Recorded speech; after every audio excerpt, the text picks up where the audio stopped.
RIP dot plot. So it's a Fed meeting. You know how that goes the next couple days. And we have a new chair, Kevin Warsh. And will he have a dot plot, which is something we always hang on to every other meeting?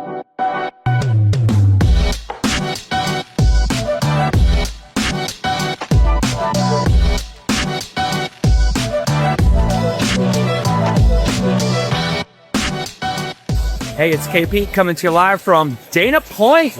Look who's here.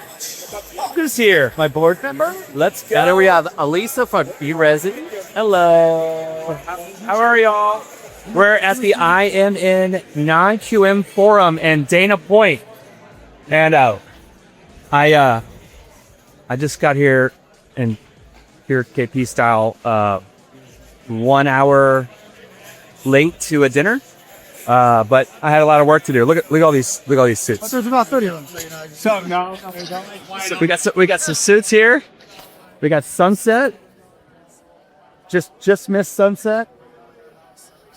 For those of us that remember, this is where California NBA used to do our Western Secondary, Monarch Beach, Waldorf Astoria.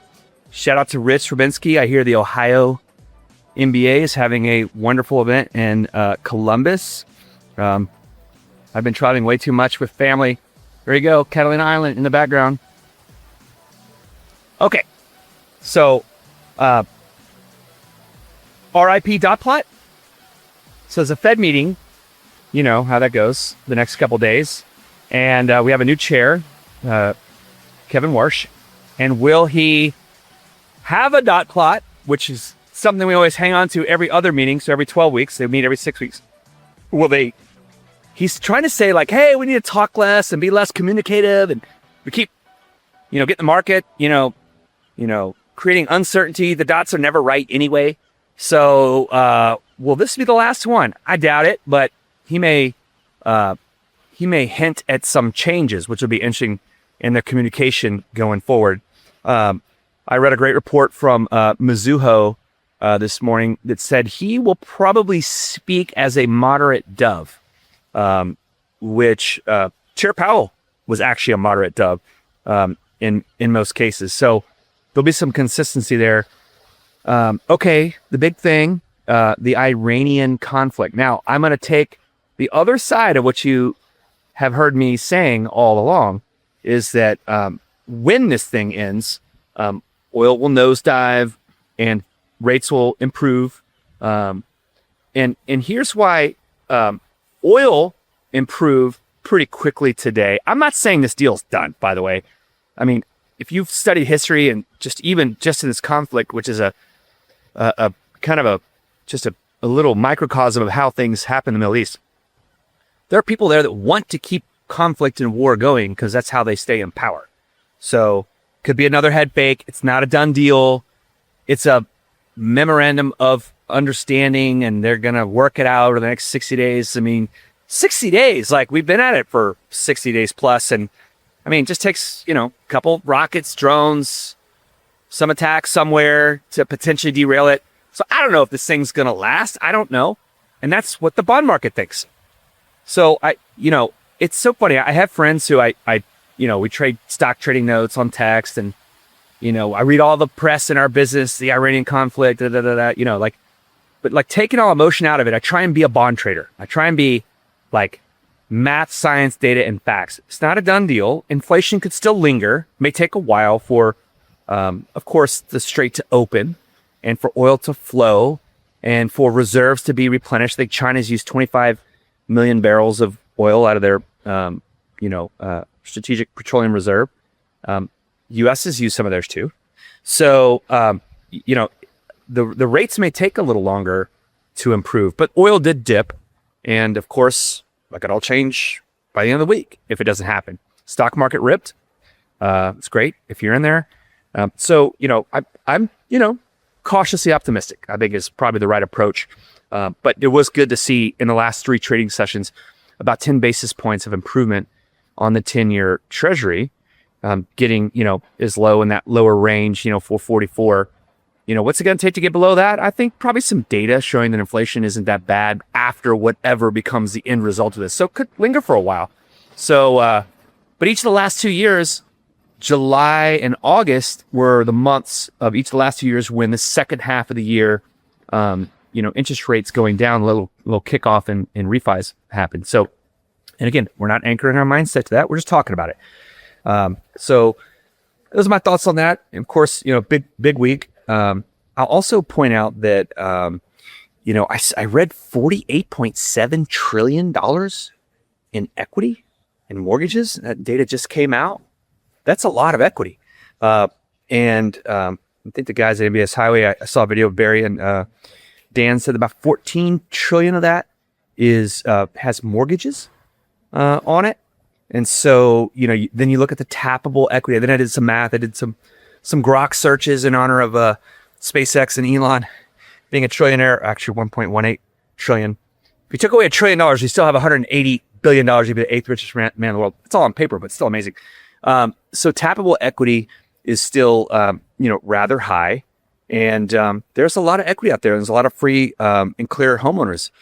53%, because according, I think it was a Veterans United poll or something went out. 53% of consumers said they think they prefer a mortgage without a human in the loop. That's consumers saying that. I thought that was interesting. I still think, AI is going to be good, and over time it'll chip away at a lot of different things. But I think the first time home buyer wants to talk to a person that they know, like, and trust. And so I think local real estate agents and originators locking arms is still a fantastic way to build a business. And but there's a lot of great AI out there. Speaking of, lots of AI talk in the Non-QM Forum, which is great. It's good to see this particular Non-QM Forum every year. I like to come down here when I can. I've spoken here before, attended. I can only make dinner in a little bit of tomorrow, but it's a great show. The IMN group, they put on a ton of good shows. So we'll keep an eye on the dot plot. Maybe it's the last one ever. I don't know. We'll just keep rolling, and I will be in New York Thursday, and I will have a nice update there. So have a good one. Cheers. Hey, it's KP coming to you live from Ronkonkoma. Never even heard of this place, but I'm on Long Island, and happy Juneteenth. For those that celebrate, the markets are closed today, and I didn't get my Thursday video out last night, but here it is Friday morning because the last word is off today for the federal holiday. Some lenders are closed. The markets are closed. There's no stock trading or bond trading today. But obviously, it's been a busy week with Fed week, and had a chance to come out here and meet with some executives at the U.S. Open at Shinnecock Hills for our golf fans.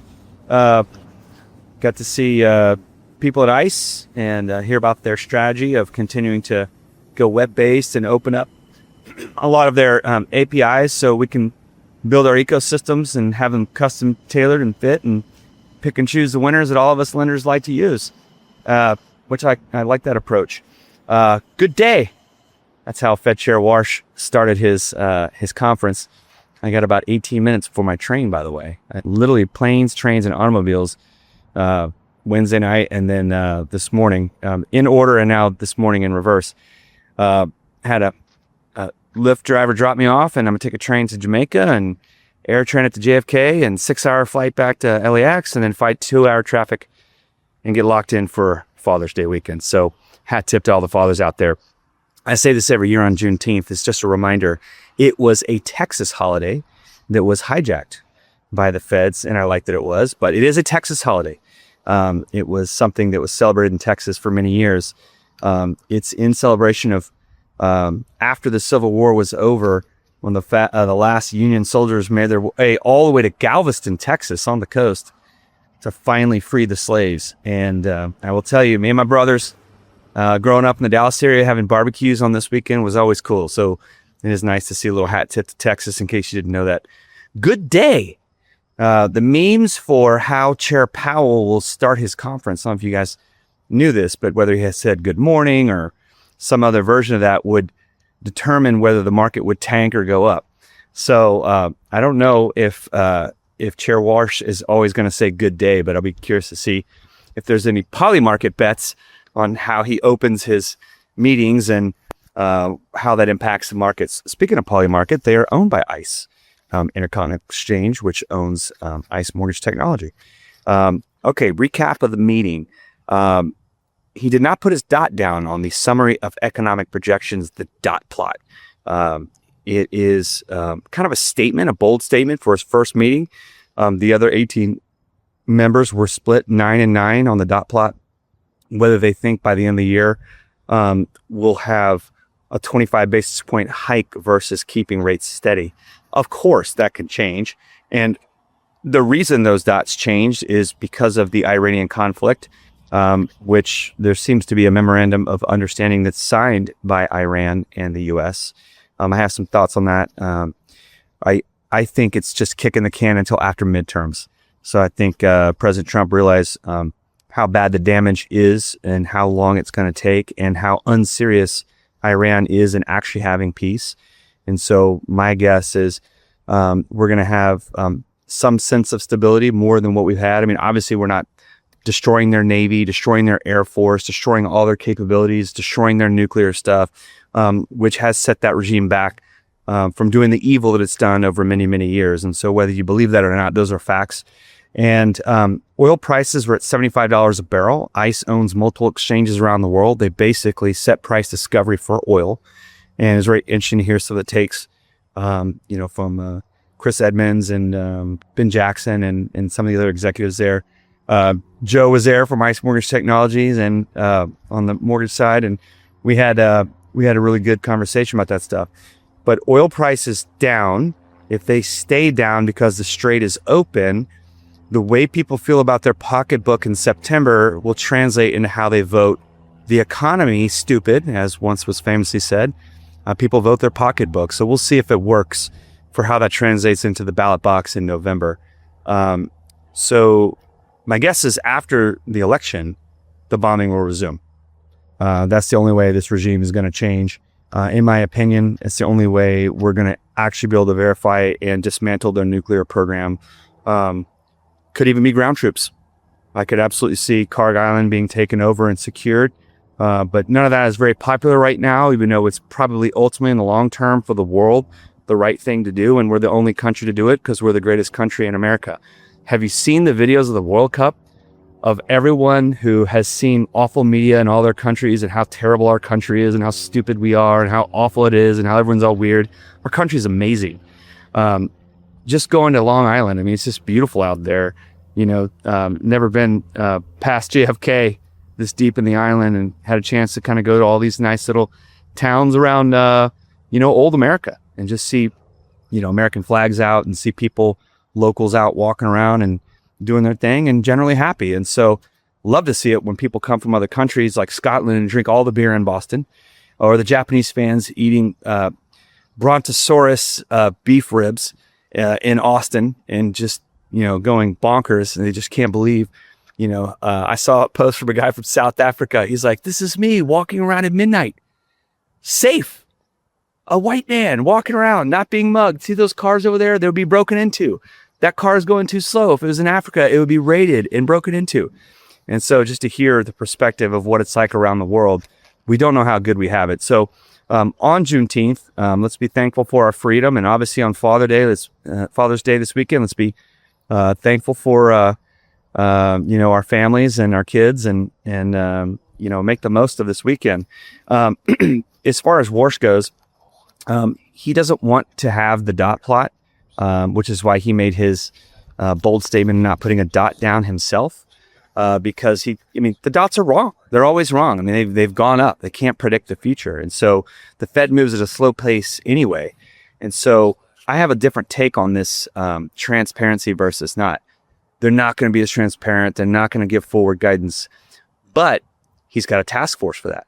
So, it was interesting to hear him talk about how terrible the jobs data is, for example, in their dual mandate, which is really a tri-mandate. They don't talk about it, but they have to make sure the long bond is stable because they are the bond Treasury sales, mechanism for the U.S. and the world, and we have to fund our government, which spends more than it takes in.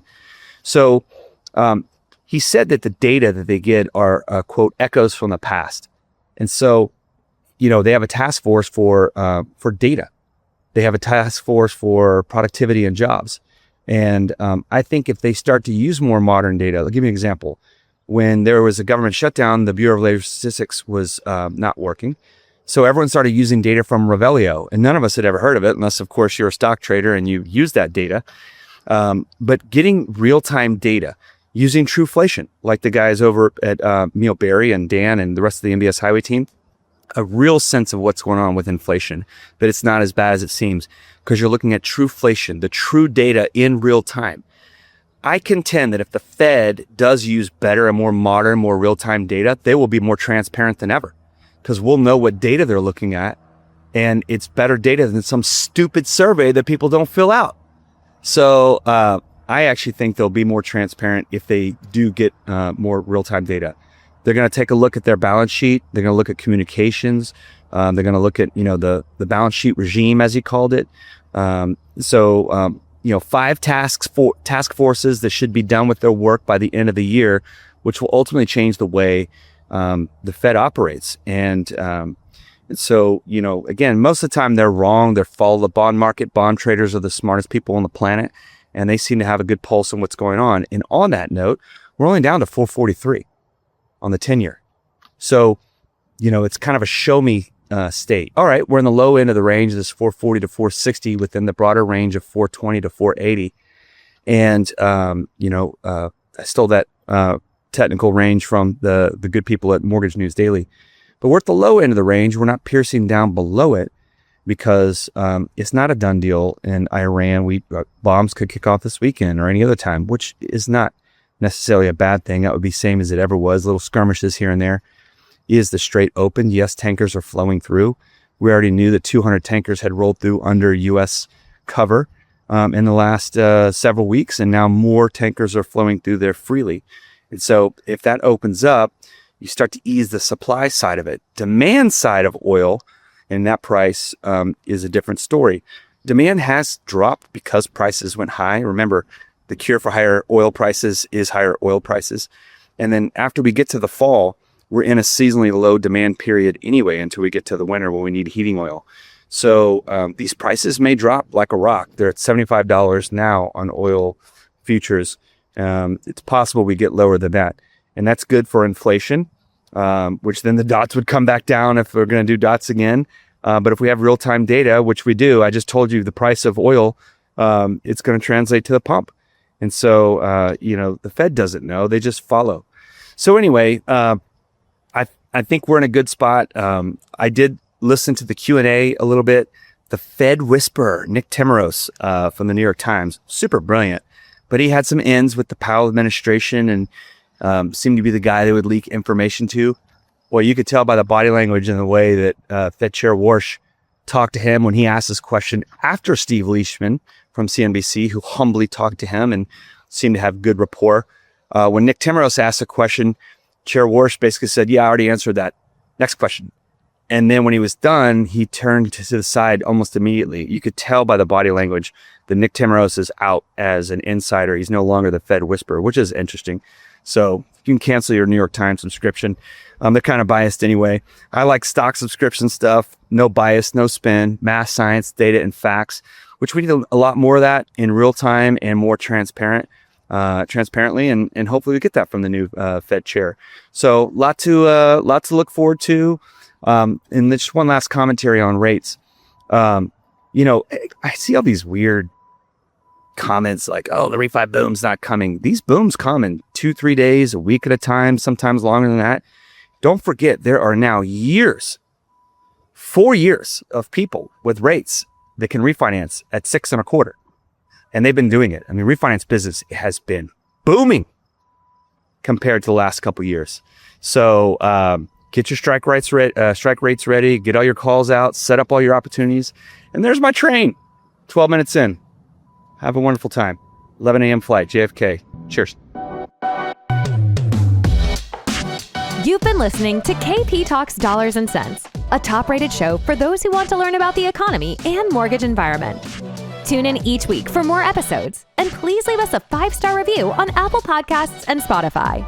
Kevin Perenio does not render or offer to render personalized investment or tax advice through KP Talks Dollars and Cents. The information provided is for informational purposes only and does not constitute financial, tax, investment, or legal advice.